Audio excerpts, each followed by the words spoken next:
La FAO estima que 1 millón de chilenos se encuentra ya en condiciones de inseguridad alimentaria y que en la región serán más de 83 millones de personas las que podrían caer en la pobreza. Temas de los que conversamos con el representante de la FAO para América Latina y el Caribe, Julio Verdegué. ¿Cómo está, señor Verdegué? Muy buen día. Muy buenos días, tengan ustedes. Muchas gracias por invitarme. Gracias a Déjeme usted empezar felicitarlos por haber sido seleccionados como una de las medios de comunicación con más altos niveles de confianza por este Muchas estudio gracias. de Reuters y la Universidad de Oxford. Gracias. Muy Muchas amable, gracias, profesor. Bueno, hay que decir que el señor Verdegué es experto en agricultura y en agronomía y además tiene un doctorado en ciencias sociales. Es una combinación perfecta para analizar la situación que se vive en América Latina, donde se enfrenta una pobreza extrema, combinado con el hambre que la pandemia, digamos, intensifica. Y cuando hablamos, doctor, con respecto a casi 84 millones de personas que podrían caer en el hambre, sumados con los casos anteriores, uno dice, bueno, ¿cómo el continente, cómo América Latina y el Caribe pueden evitar que la crisis alimentaria llegue a una profundidad que no quisiéramos, con una caída incluso del Producto Interno Bruto que va a llegar hasta el 5,3%? ¿Cuáles son las acciones más urgentes? Y es importante también saber si hay una política conjunta de los gobiernos de América Latina y el Caribe para enfrentar este problema con solidaridad. Bien, muchas gracias, Sergio, por la pregunta. Mire, el hambre en América Latina va de la mano de la economía. En América Latina, con la salvedad de algunos países como Haití, América Latina y el Caribe, hace muchos años que el hambre no es por falta de alimentos. América Latina produce alimentos para alimentar a toda su población y todavía nos sobran para contribuir a muchas otras regiones del mundo. El hambre en América Latina es un problema de millones de personas que no tienen suficientes ingresos para comprar comida. Ese es el problema. En la medida en que la economía se ha deteriorado tan fuertemente por impacto de esta pandemia y las medidas adoptadas sanitarias, pues el hambre automáticamente aumenta. Las familias pueden comprar menos comida, tienen que saltarse algunas comidas y otras que ya estaban en una situación de inseguridad alimentaria severa, pues caen en una condición ya verdaderamente crítica. Esa es nuestra preocupación. Entonces, lo central es las medidas que permitan a las familias tener suficientes ingresos durante la emergencia para poder sostener su alimentación, una alimentación suficiente y saludable. En cuanto a la segunda parte de si los gobiernos están actuando solidariamente, yo le puedo hablar por los ministerios con los que nosotros más nos relacionamos, que son los ministerios de Agricultura, Pesca, Desarrollo Rural, etcétera. Y la verdad es que en América Latina y el Caribe sí ha habido ya varias instancias de diálogo donde se han sentado hasta 35 ministros a la mesa juntos para ver cómo tomar algunas medidas en colaboración y de forma multilateral, particularmente centrados los ministros en asegurar los flujos de comercio de alimentos. Así como es muy importante en cada país que los alimentos lleguen de los campos a las tiendas y a las mesas, pues es clave que no se nos interrumpa el flujo de alimentos entre los países, porque eso sí agravaría la situación profundamente.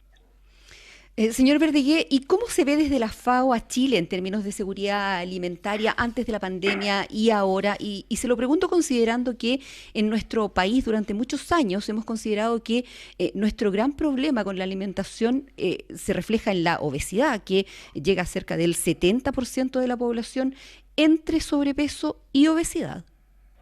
Sí, bueno, es cierto que en Chile hay un problema gigantesco de mala nutrición, de mala alimentación, de un cambio hacia una dieta pues que ha resultado verdaderamente nefasta, llevando a que 1/3 de la población sea obesa o obesa mórbida. Alrededor del 11-12% de los niños de Chile están en una condición de obesidad y eso es una desgracia. Siendo esto muy, muy importante, a Chile como que se le olvidó que todavía tiene 600,000 personas en condición de inseguridad alimentaria severa. ¿Qué quiere decir eso? quiere decir que son familias que no pueden comer 3 veces al día y algunas que francamente están en una condición que nosotros llamamos hambre técnicamente, y es que su salud está en riesgo, y afortunadamente en Chile hace muchos años que ya no hay casos en que las personas mueren de hambre, pero sí personas y niños y niñas cuyo desarrollo se ve afectado, ¿no es cierto?, por la falta de una alimentación suficiente. Y estas dos cosas se combinan. Muchas familias en extrema pobreza, ¿no es cierto?, que tienen muy pocos recursos y ya están gastando 40, 50% de su ingreso en comer. Como tienen muy poco dinero, pues comen comida muy barata, y muchas veces los niños están comiendo, qué sé yo, una bebida azucarada con un sándwich, qué sé yo, con un pan, y eso a lo mejor les llena el estómago a los niños, pero ciertamente no los alimenta preparándolos para una vida sana. Perdón, 600.000 personas en condiciones de inseguridad alimentaria en Chile antes de la pandemia. ¿Y cuánto se proyecta ahora, señor Verdeguer? Mire, todo va a depender de la efectividad de las medidas que está adoptando el gobierno. Saludamos con mucho entusiasmo este acuerdo que se ha logrado entre el gobierno y la oposición, porque si esas medidas son efectivas, pues en una de esas podría minimizarse el crecimiento. Pero la peor proyección que nosotros podemos hacer es que se agreguen 400,000 personas más, es decir, que Chile pueda llegar a tener hasta 1 millón de personas en condición de inseguridad alimentaria severa. Eso es inaceptable para un país con el grado de desarrollo de Chile, ¿no? Y le hace perder pues todo lo que Chile ha ganado en muchas décadas de seguir reduciendo el hambre en su territorio. Sí. Oiga, señor Verdeguer, usted da el clavo en un punto de que hace rato que en la agenda política, en la agenda pública, efectivamente se había sacado la palabra pobreza o la palabra hambre, por ejemplo, desde hace décadas incluso lo del hambre. Y hoy día nos vemos enfrentados a esta situación. ¿Cómo evitar llegar a ese millón de personas que se van a ver enfrentadas a la vulnerabilidad alimenticia? Porque es delicado, ¿no?, que gente efectivamente no sepa si mañana va a tener que comer. Sí, bueno, es un derecho humano, ¿no? Y es un derecho humano garantizado por el Estado de Chile, además, porque Chile es parte de los pactos internacionales que declararon que la alimentación es un derecho humano. Y más allá de ser un derecho humano, pues es una necesidad vital. Podemos dejar de hacer muchas cosas, pero hay algunas que no podemos dejar de hacer, y una de esas es comer.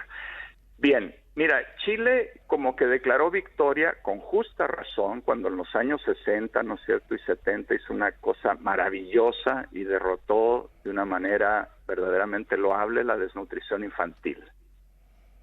Chile fue un ejemplo en erradicar la desnutrición infantil, fue un conjunto de medidas, de creación de instituciones como el INTA, como la JUNAEB, etcétera, etcétera. Y ahí como que dijo, bueno, ya ganamos, fin, se acabó el partido y ya otra cosa. Y la verdad es que derrotar el hambre es como andar en bicicleta, si uno deja de pedalear se cae.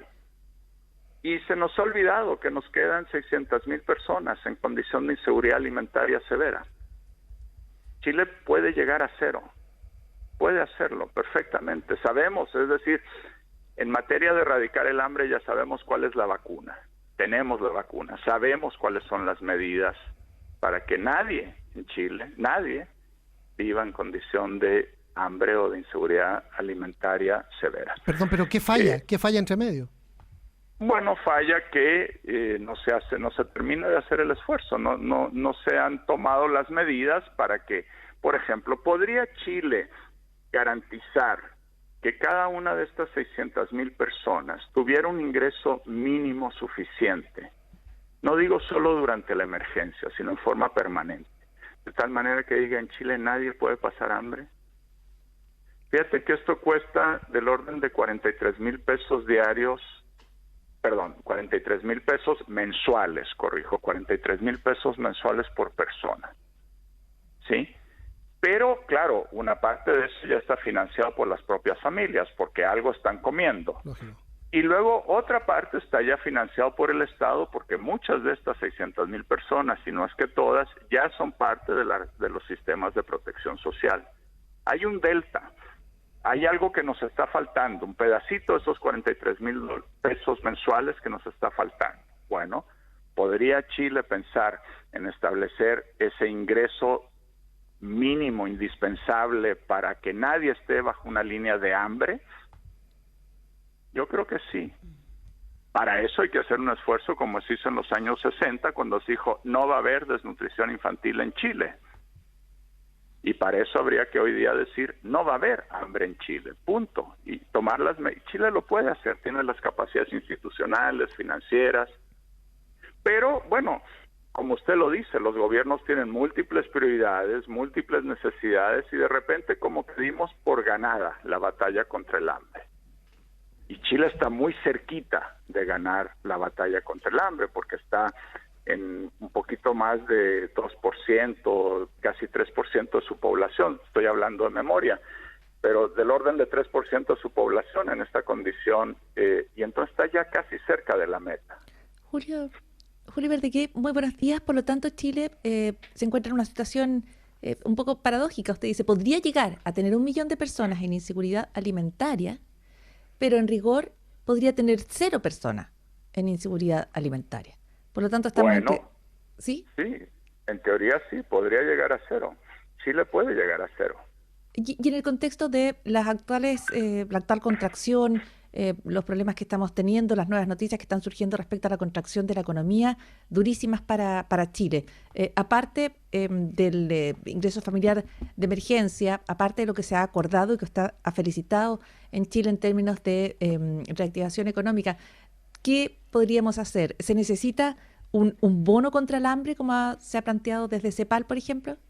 Sí, ayer CEPAL y FAO en conjunto hicimos la propuesta de un bono contra el hambre en América Latina. Y la verdad es que este ingreso familiar de emergencia que se ha acordado subirlo hasta 100,000 pesos y extenderlo a un porcentaje muy alto de la población en condición de vulnerabilidad, ese monto es superior a la propuesta que CEPAL y nosotros hicimos, CEPAL y FAO hicimos el día de ayer. De tal manera que podríamos decir que en Chile los recursos que se han planteado, si efectivamente se movilizan rápido, darían cuenta de la propuesta que hicimos al día de ayer Alicia Bárcena y yo. Ahora, no solo es que las familias puedan comprar comida, porque la comida no cae del aire por magia.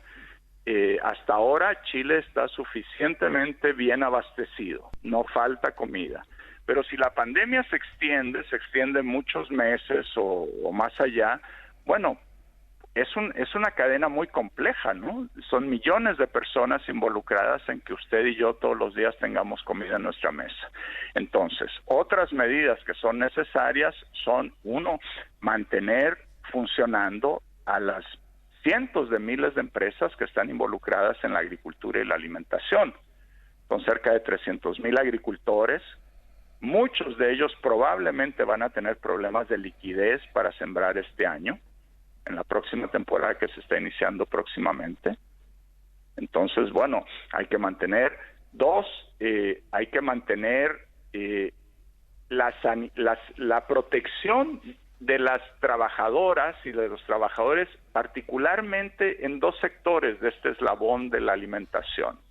Las agroindustrias, ¿sí?, donde muchas, particularmente mujeres, trabajan muy juntas unas de otras.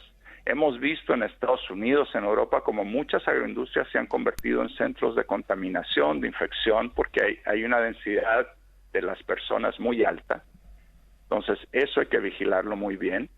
Y en segundo lugar, los mercados mayoristas y las ferias libres. Son 2 eslabones, agroindustrias y mercados, y supermercados, que hay que tener mucha atención con la protección de las personas que se mueven ahí. Y finalmente, lo que ya dije y que se ha hecho muy bien, ¿no es cierto?, es garantizar que el comercio internacional de los alimentos se mantenga perfectamente abierto. De crisis alimentaria hemos conversado esta mañana en el Diario de Cooperativa con el representante de la FAO para América Latina y el Caribe, Julio Verdegué, por supuesto centrándonos en la situación chilena. Señor Verdegué, muchas gracias por conversar con el Diario de Cooperativa. Muchas gracias a ustedes, muy amables. Gracias, que tenga buen día. Gracias, doctor, que tenga un buen día. Chao. Gracias.